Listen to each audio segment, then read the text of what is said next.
Every Friday evening, a dirty mad woman stands in front of our gate. And every time she appears, my father walks outside and bows to her. He doesn't give her money.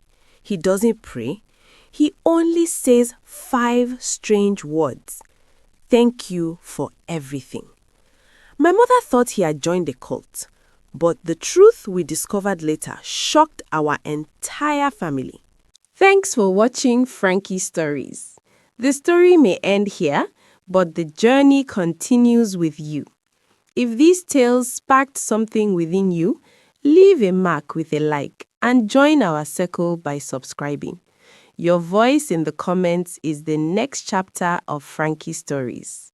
Every Friday evening, just as the sun began to turn orange and the street lights slowly came on, a strange woman would appear in front of our gate. She never knocked, she never called anyone. She simply stood there quietly like a shadow that refused to move. Her clothes were old and torn, hanging loosely on her thin body. Her hair looked rough and tangled, like it had not seen water or a comb for many years. Sometimes she held a small dirty bag, and sometimes her hands were empty. People in our street called her a mad woman. Children usually ran away from her, and adults avoided her like someone carrying bad luck. But the strange thing was not the woman herself. The strange thing was my father. The moment my father noticed her standing there, he would stop whatever he was doing, walk slowly to the gate, bend his body down respectfully, and bow to her like she was someone very important. Then he would say the same words every time, softly and seriously. Thank you for everything. After that, the woman would just look at him with quiet eyes, turn around, and slowly walk away without saying a single word. The first time this happened, my mother and I thought it was just something small and strange that would stop after that day. But it did not stop. It happened again the next Friday, and the next, and the next. Every Friday evening became a moment of confusion inside our house. My mother, Linda, would stand behind the curtain watching everything with wide eyes. I would stand beside her, holding the curtain tightly, trying to understand what was happening. My father, Joseph, was a respected man in our community. He worked at the bank, went to church every Sunday, and people always described him as calm and wise. That was why this situation made everything even more shocking. Why would a responsible man bow down to a homeless woman in dirty clothes every single week? One Friday night, after the woman left again, my mother could not keep quiet anymore. Her face was full of worry and anger. She folded her arms and stared at my father in the living room. "Joseph," she said slowly, her voice shaking a little, "you are starting to scare me.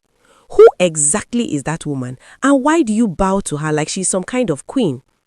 My father only smiled softly, like someone hiding a secret, and replied in a calm voice, "My dear, I am only saying thank you."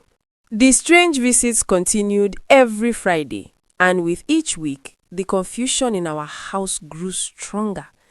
My father began acting differently whenever Friday was coming. On those days, he always returned home from work earlier than usual, sometimes even before the sun started going down.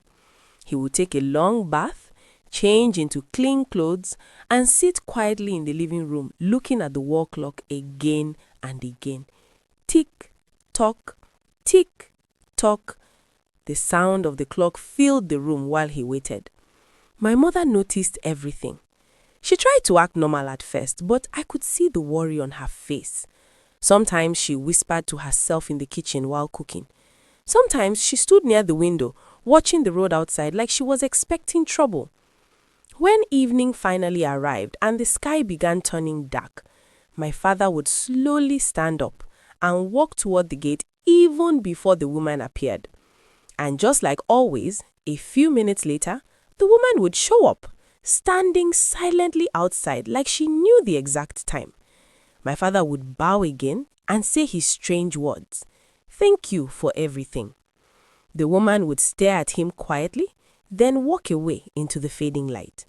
Not once did she ask for food. Not once did she ask for money. She simply came, stood, and left. My mother could not understand it anymore.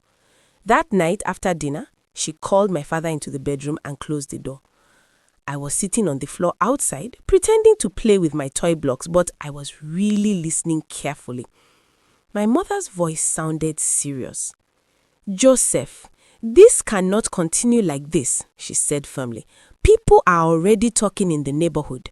Mrs. Daniel asked me today why my husband bows to a mad woman every week. Do you know how embarrassing that is?" My father remained quiet for a moment before answering calmly. "Linda, people will always talk. Let them talk." That answer made my mother even more frustrated. "No," she replied loudly. "You must tell me the truth. Is she blackmailing you? Did she help you do something wrong? Are you hiding something from your family?" My father let out a tired sigh. "My dear, you are thinking too much. The only thing I am doing is showing gratitude." My mother's voice dropped into a whisper full of anger. "Grateful for what, Joseph? What did this woman do that is so powerful that my own husband bows to her every week?" My father didn't answer immediately. Then he said something that made the room suddenly feel cold. "One day, when the time is right, I will tell you." Then he turned off the light and went to sleep, leaving my mother wide awake in the darkness with questions that had no answers. The next Friday came faster than anyone expected. From the moment the morning started, the house already felt heavy with tension. My father behaved exactly the same way he always did when Friday came. He came home early from work, greeted us quietly, and went straight to the bathroom to take a bath. When he came out, he wore a clean white shirt and dark trousers, like someone preparing for an important meeting. But there was no meeting. He simply sat in the living room staring at the clock again. My mother watched him the entire time without saying a word. The silence between them felt sharp, like two people holding knives made of questions. I tried to watch television, but even the cartoons did not feel funny that day. My mom suddenly stood up and walked to the window. She pushed the curtain slightly and looked outside at the empty road. "She will come again today, won't she?" she asked quietly. My father didn't answer. He just kept looking at the clock. Tick, tock, tick, tock. Then, just when the sun began to hide behind the buildings and the evening breeze started blowing dust along the road, I saw her. The mad woman had appeared again. She was standing at the gate exactly the same way she always did, silent and still, like a statue that had been placed there many years ago. My father immediately stood up and walked toward the door, but this time something different happened. My mother moved faster than him. She rushed outside before he could reach the gate. Her face was full of anger and frustration that had been building for weeks. "Enough!" she shouted loudly. Her voice made two neighbors peek through their windows. The mad woman stood there quietly, staring with her tired eyes. My father finally reached the gate and tried to calm my mother down. "Linda, please go inside," he said gently. But my mother refused to move. She pointed directly at the woman in rags. "You!" she shouted. "Who are you? What have you done to my husband?" The mad woman did not answer. She just looked at my mother with the same quiet expression. My mom continued shouting, "Did you use charms on him? Did you cast a spell on him? Why is my husband bowing to you like you are a queen?" My father's voice suddenly became stronger. "Linda, stop this right now." But my mother was too angry to listen. "No, I will not stop until this madness ends." The street had become completely silent, as if even the air was listening. The mad woman slowly turned around and began to walk away again without speaking. My father looked at her leaving and shook his head sadly. Then he turned to my mother with deep disappointment in his eyes. You see what you have caused?" The moment he said that, something inside our house changed forever. That night, the house felt colder than usual. Nobody talked during dinner. My father ate quietly and went to the living room. My mother cleared the table without saying a word. Even the sound of the plates touching each other felt louder than normal. I sat on the sofa, pretending to read my small storybook, but my eyes were really watching my parents. My father stood near the window, looking outside at the empty street. The place where the mad woman had stood earlier was now empty. but he kept staring there like he was hoping she would return. My mother finally walked into the living room and stopped in front of him. Her voice was calmer now, but it carried deep pain. "Joseph, this cannot continue like this," she said slowly. "I am your wife. I deserve to know what is going on." My father did not answer immediately. He sat down and rubbed his face with both hands, like someone carrying a heavy memory. The room stayed quiet for a long moment. Then he spoke in his soft voice that sounded tired. "Linda, there is something I have not told you about the accident." My mother frowned. "What accident?" she asked. My father looked up slowly. "The car accident I had 7 months ago." My heart jumped when I heard that. I remember that night very well. My father had been coming back from work when his car crashed somewhere on the highway. We only heard the news later from the hospital. My mother slowly sat down across from him. "Joseph, the police said someone called them and helped them find you," she said carefully. My father nodded slowly. "Yes, someone did." My mom leaned forward. "Then who was it?" she asked. My father looked toward the door like he could see something from the past standing there. His voice became quiet and serious. "I was trapped inside the car that night," he said. "The car had rolled into the bushes. I was bleeding badly, and I could not move my legs. I thought that was the end of my life." My mother held her breath as he continued. "The road was empty. No cars stopped. No one came to help me." He paused, then whispered the next words slowly. "But then, someone appeared from the darkness." My mother's eyes grew wide. "Who?" she asked. My father looked directly at her. "The same woman you shouted at today, the mad woman." The room suddenly became very still, as if even the walls were shocked by the truth. My mother stared at my father like she had just heard the most unbelievable story in the world. For a few seconds, she didn't speak at all. The living room was so quiet that I could hear the small ticking sound of the clock on the wall again. My father leaned back in his chair and closed his eyes for a moment, as if he was seeing the memory clearly in his mind. Then he began to explain everything slowly. "That night was very dark," he said. "After my car rolled into the bushes, I could not move. My leg was trapped under the broken door and my head was bleeding. I tried to shout for help, but my voice was weak. Cars were passing on the road, but none of them stopped. Some drivers probably didn't even notice that a car had crashed inside the bushes." My mother held the edge of the table tightly as she listened. My father continued. "I thought I was going to die there. I remember looking at the sky and whispering a prayer to God. Then suddenly, I heard footsteps in the grass. Slow footsteps, like someone walking carefully in the dark." My mom whispered, "The woman?" My father nodded. "Yes, she appeared from the darkness. Her clothes were the same dirty rags she wears now. At first, I thought I was imagining things because I had lost too much blood." My father opened his eyes again and looked at us seriously. "But she was real. She came closer and saw me trapped in the car. Instead of running away like most people would do, she tried to help me. She pulled at the door, but it was too heavy. Then she ran to the road, waving her hands and shouting loudly at every passing vehicle. Some cars ignored her because they thought she was just a crazy woman begging for money. But she did not stop shouting." My father paused, then continued. "After some time, a truck driver finally stopped. When the driver came down and saw the accident, he called for more help. Soon, other people came and they managed to pull me out of the car. Someone called the ambulance. By the time the ambulance arrived, I was already losing consciousness."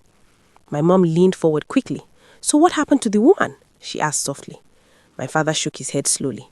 "That's the strange part. When I woke up in the hospital the next morning, I asked about the woman who helped me. The truck driver told me she had disappeared before the ambulance came. She didn't wait for thanks. She didn't even tell anyone her name." My father looked at the floor and spoke quietly. "Weeks later, when I returned home from the hospital, I saw her walking on our street. That was when I realized the woman who saved my life was the same mad woman everyone ignores every day." After my father finished telling the story, the room became completely silent again. My mother sat there for a long time without speaking.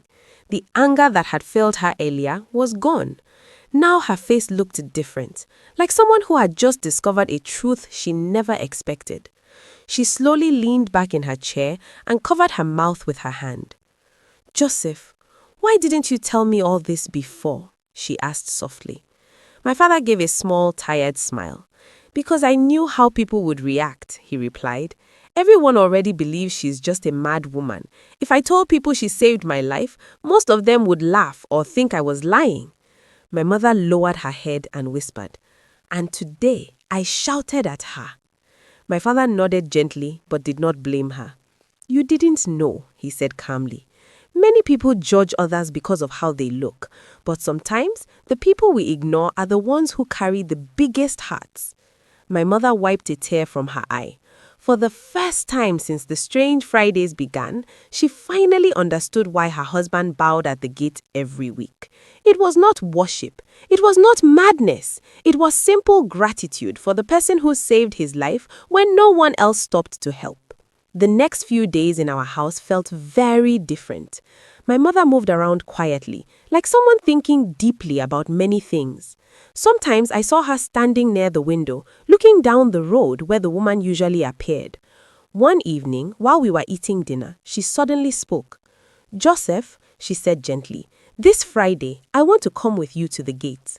My father looked up in surprise. "Are you sure?" he asked. My mom nodded slowly. "Yes, I want to thank her too." Friday finally arrived again. As evening came, my father and mother both stood near the gate together while I watched from behind them. The sky was turning orange again when the familiar figure appeared at the end of the road. The woman walked slowly toward our house in her old clothes, her hair blowing gently in the wind. She stopped at the gate like she always did. My father bowed his head respectfully. "Thank you for saving my life," he said quietly. Then something unexpected happened. My mother also bent down and bowed.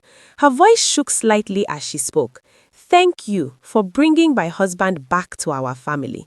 The mad woman looked at both of them for a long moment, and then, for the very first time since she began coming to our gate, she smiled. The small smile on the woman's face stayed only for a few seconds, but it felt like something very powerful had just happened. My mother slowly stood up again, and for the first time she looked at the woman not with anger or fear, but with deep respect. The evening breeze moved gently through the quiet streets, and the sky had begun turning darker as night slowly approached. The woman did not speak immediately. She just looked at my parents like she was trying to remember something very far away in her mind. My father stood straight again and spoke kindly. "We have wanted to thank you for a long time," he said softly. "You saved my life that night on the road." The woman blinked slowly, as if she was trying to understand his words. Then she spoke for the first time since we had known her. Her voice was rough and quiet, like someone who had not spoken much for many years. "People fall down sometimes," she said slowly. "Helping them stand again is normal." My mother's eyes filled with tears when she heard that simple answer. She reached into her pocket and brought out some money. "Please, take this," she said gently. "You helped our family. Let us help you too." But the woman looked at the money and slowly shook her head. She pushed my mother's hand back. "No," she said softly. "I did not help him for money." My father and mother looked at each other with surprise. Most people in the street begged for money every day, but this woman refused it like it meant nothing to her. My father spoke again, his voice full of respect. "At least, let us give you food or new clothes," he said. The woman looked at him quietly and then smiled again, but this time the smile carried a little sadness inside it. "Food will finish," she said. "Clothes will tear." Then she looked up at the darkening sky and added softly, "But kindness stays." None of us knew what to say after that. She slowly turned around and began walking away down the street again, just like she always did every Friday. But this time, my mother watched her with completely different eyes. As the woman's small figure disappeared into the darkness, my mom whispered something quietly to my dad. "Joseph, tomorrow we are going to look for her." My father looked surprised. "Look for her?" he asked. My mom nodded firmly. "Yes, I want to know who she really is and why someone with such a kind heart is living alone on the street like that." My father looked down the empty road where the woman had disappeared and said softly, "Sometimes the people the world calls mad are the ones who understand life better than everyone else." But none of us knew that the next day we would discover something about that woman that would shock us even more. The next morning, my mother woke up very early. The sun had barely risen when she was already dressed and ready to leave the house. My father looked a little surprised when he saw her standing near the door, holding a small bag filled with food, water, and some clothes. "You are really serious about finding her?" he said with a small smile. My mother nodded. "Yes, Joseph. A person who saves someone's life and asks for nothing deserves more than a simple thank you at the gate." My father agreed, and soon the two of them began walking through the streets, asking people if they had seen the woman. Some neighbors said they had seen her sleeping near the old market sometimes. Others said she wandered near the bus park during the day. After asking many people, my parents finally reached the small abandoned shelter near the market where some homeless people stayed at night. The place looked quiet and empty when they arrived. A few old bags and pieces of cloth were lying on the ground, but the woman was not there. My mother asked one elderly man sitting nearby, "Sir, do you know the woman with the torn clothes who sometimes walks around this street?" The old man looked at them for a moment and slowly nodded. Then he said something that made my parents freeze in shock.